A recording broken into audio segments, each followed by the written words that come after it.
Hi everyone, welcome to Carmen's Australian Storytime. Today I am reading a Dr Seuss book. I told you I was going to get to these Dr Seuss books because I love Dr Seuss's artwork and his wonderful stories that really unpack the English language and make it easy for us to understand in a fun way. This one's called My Oh My, a Butterfly. Now if you can see this butterfly here, it looks just like my puppet butterfly. I found this at a bookstore in the city called Wild About Books, and it's a fantastic bookshop if you ever get there. It's got lots of wonderful treasure. Now, of course, the blurb is not going to tell you much. I'm the cat in the hat. If you look in the sky, you might see a butterfly fluttering by. Let the cat in the hat tell you all about butterflies, caterpillars, and moths. It's flutterly amazing. The Cat in the Hat's learning library. So you can learn all about different things from Dr. Seuss again. He's very good at that. And of course, he's rhyming all the time, which is something I love to do. Let's see if we can learn some interesting facts about butterflies. Oh, there's that butterfly again. It's by Tish Rabe and illustrated by Aristides Ruiz and Joe Matthew. I'm the cat in the hat. If you look in the sky, you might see a butterfly fluttering by. You might like to read along with me if you can read those words. I know lots of children are getting really good at that about this time of year. They are colourful insects whose lives you will see are very exciting. Come on, follow me. Let's go.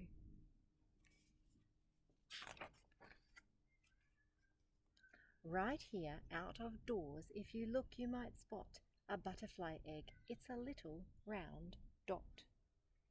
I'm waiting for those in my garden too, which is why I've been planting lots of colourful flowers. It sticks to a leaf.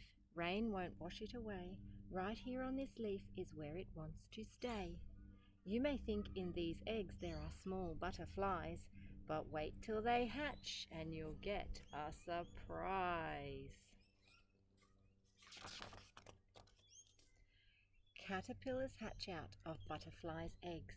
They look like small worms and may have 16 legs. They start chewing and growing and growing and chewing, and that's about all that they spend their time doing. They eat first their eggshells, then its leaves that they need. They eat all the time and they grow with great speed. They do. Have you ever seen one growing?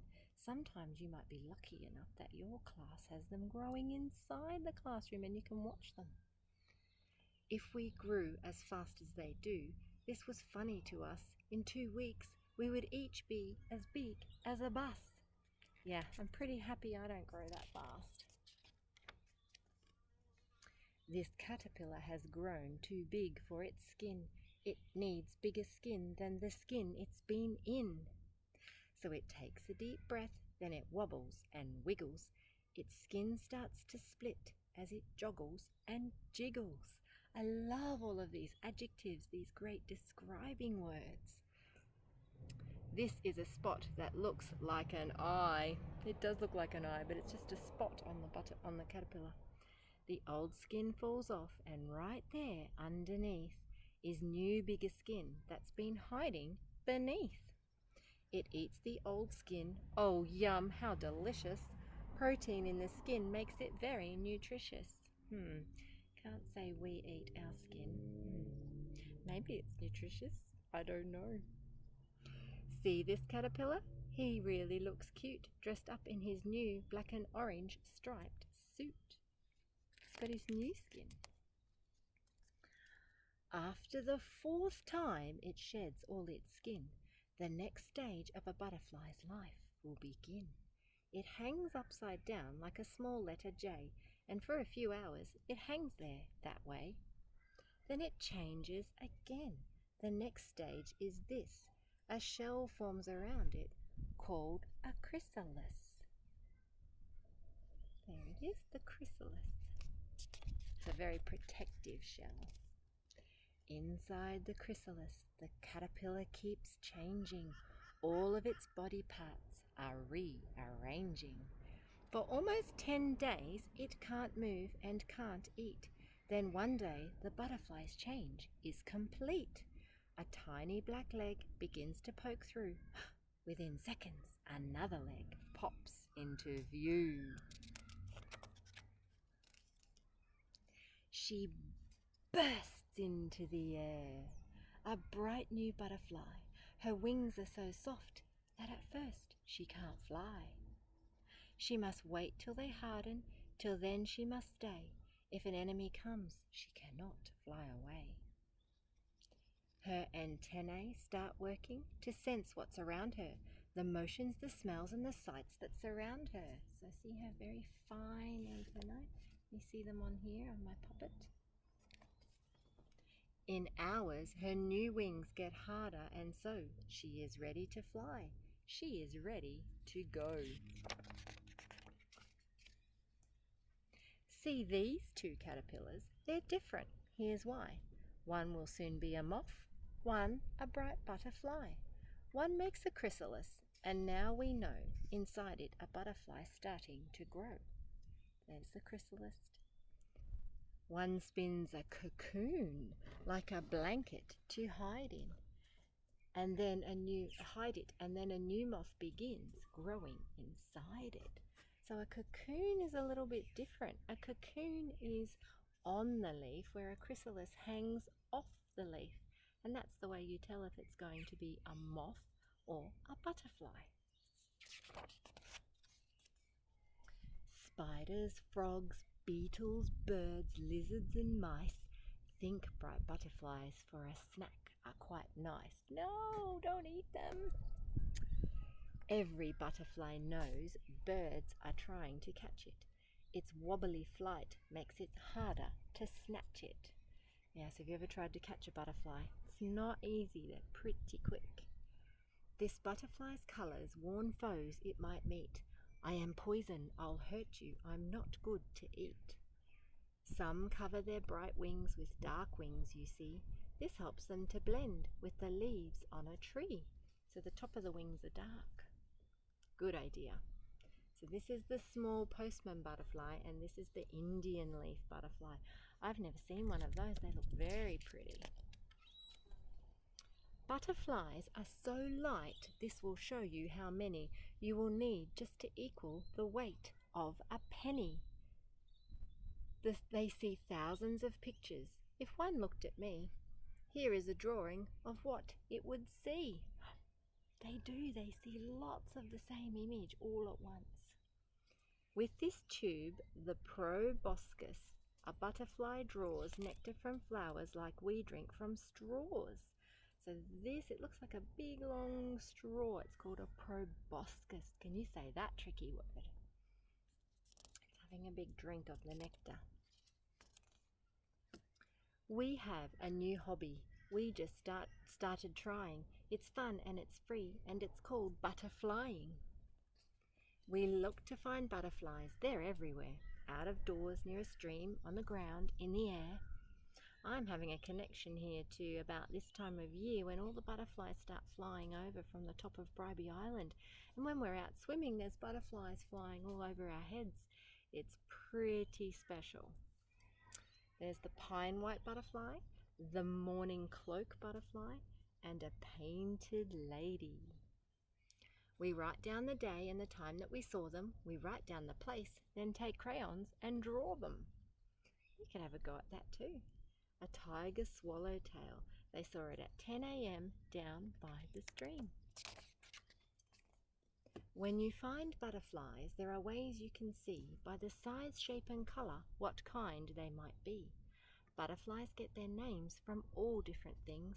Swallowtail butterflies have long tails on their wings. Here is a lacewing. Its wings look like lace. This owl butterfly looks like a baby's owl face. So that one's the zebra swallowtail with the long tail. This one must be the lace one. And this one, it does look a bit like an owl, doesn't it? Which one is the smallest? It's this pygmy blue. A birdwing is largest. It's beautiful too. I've seen a birdwing and they are amazing. But do you know what? I actually think there's a bigger butterfly than the birdwing up in Papua New Guinea. These are the monarchs. Just watch them in flight. That's kind of like the one I've got. They have orange and black wings with small dots of white. They can't live in cold weather, so somehow they know they must fly where it's warmer, like to Mexico. They fly hundreds of miles, they fly hours and hours. They just stop to rest and sip nectar from flowers. Oh, I love all these rhyming words. Monarchs hide in a storm when the thunder is crashing.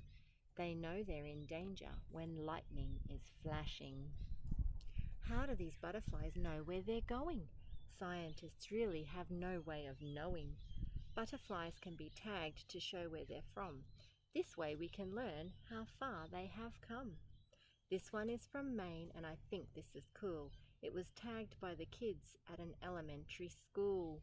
So they left a sticker on it, so if you saw it, you'd know that it had come from somewhere else. Monarchs fly for weeks till they finally see in the Mexican forest an oyamel tree. They fly to the tree and then just before dark they land and they hook their small legs in the bark. Without the sun's warmth they are too cold for flight, so they huddle together to wait out the night. If you blow gently onto a cold butterfly, you'll help warm it up so it's able to fly. There's a fun fact you could try if you see one. In the spring, when it's warm, monarchs lift off from the trees. They flutter and swoop and they dance in the breeze. Now that it's warmer, these butterflies know they must mate and lay eggs so new babies can grow. Males look for females to mate with, it's true, that have colours and markings that looked like theirs do. Once a female has mated, it's hard to go on. She will not live much longer. Her time's almost gone. Yeah, butterflies don't live for very long. She is carrying eggs. They are heavy. That's why she cannot get back home. It is too far to fly. So she searches for leaves and lays eggs one by one. She lays hundreds of eggs and won't stop till she's done. Butterflies are surprising and beautiful things as they soar through the air on their bright coloured wings. They like jewels in the sun. They live just a short while, but whenever you see one, you can't help but smile. For you know on a leaf if you look you may find an egg that a butterfly just left behind. And in this egg, small as the head of a pin, a new butterfly life is about to begin. I love that at the back of this book is called a glossary. A glossary is very helpful when you're learning new words because it will explain to you what those words mean, like the antenna, a pair of long feelers on the head used to smell and touch. A chrysalis, a shell that surrounds a grown caterpillar while it changes into a butterfly. A cocoon, a silky covering that a caterpillar builds around itself before it becomes a moth. Foe is someone who's unfriendly, going to do harm to another. Nectar is the sweet liquid inside flowers. In fact, I can show you a little trick now. You must ask your parents before you do this, but when I was little, my grandma took me out into the garden and showed me these flowers here. Nasturtiums they're called, and if you have a look at the end, they have this little trumpet looking bit and you can snap the end off and suck the honey out from the back of them. It's delicious, but you got to make sure you have the right type of flower, because some flowers you shouldn't touch because they have poisons on them, so always ask a grown-up first. Oyamel is a type of fir tree that grows in the Mexican forest. It's the winter home of the monarch butterfly. Proboscis is the tube-shaped mouthpart used for sucking food or drink, and protein is a substance found in all living things that is necessary to build and sustain them. We need protein too, and you can find it in eggs, meat, fish, and beans. It helps keep your body strong.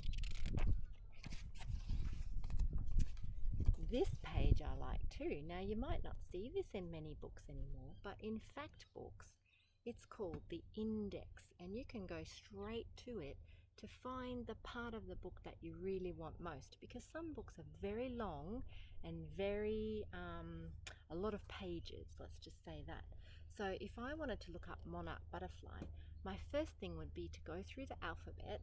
A, B, C, D, E, F, G, H, I, J, K, L, M. I'm in the M section, and I know on has an M-O-N, so I need to look down. Monarch butterfly, and I know I can go to page 30 to 39 and read all about them. It makes finding facts much faster when you're using a book. So if you need to find information in a fact book, always look for the glossary and the index. They will be very helpful. Dr. Seuss, another fantastic book, of course. Thank you for joining me on Carmen's Australian Storytime. I hope you enjoyed learning about butterflies as much as I enjoyed telling you about them. And in my PowerPoint that I'm going to create for this one, I'm going to show you, because I've been to quite a few butterfly farms and I have lots of amazing photos. Thank you for joining me on Carmen's Australian Storytime, and I look forward to reading to you again soon. Don't forget to click and subscribe. Bye.